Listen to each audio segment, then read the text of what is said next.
The government and all concentration of powers always primarily concern themselves and are fundamentally occupied by the possession and acquisition of more and more property and lands in the palm of their hands in one way or another, so that there is nothing left ultimately for the human beings, for the citizens of the society and the human beings of the world, and so that we cannot have anything of our own anymore, so that everything is either privatized or governmentalized for the execution of sinister purposes, the meeting of dangerous ends, the development of malicious purposes, etc. All of which is dangerous, anyways, because the whole modern system is the combination of both governmental rule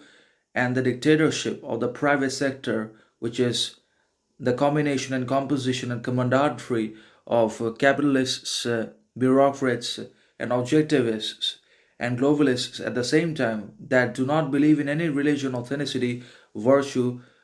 or sovereignty distinction at all, but only atheism and nihilism. They only believe in the acquisition of more and more resources and lands in their hands, and also the exploitation and manipulation of the citizens of our resources, wealth, character, prosperity, realities all the time, so that we're always diverted and distracted from our purposes. We always remain distracted, so that we are never able to focus on ourselves, so that we never really feel connected with to ourselves, so that we continue to pursue more and more their creations or their making, obviously conditions and artificial realities of pleasure, entertainment, attention, approval, validation, success, money, fame, riches in our lives, all of which is ultimately worthless, meaningless, insignificant, and aimless, anyways, because it's not internal, because it's all external, capitalistic, objective, and it's all pleasure driven. So the government always concerned is still with the consummation and acquisition and possession of more and more, not only the people's riches in the form of taxes and the exploitation of our wealth,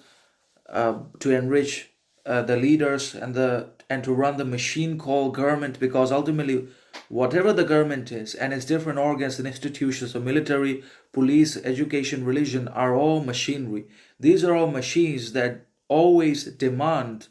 and expect absolute obedience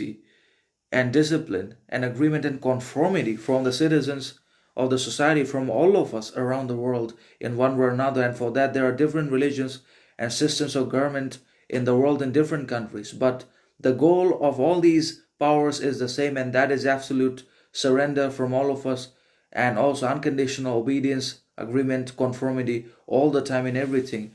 No matter what we think,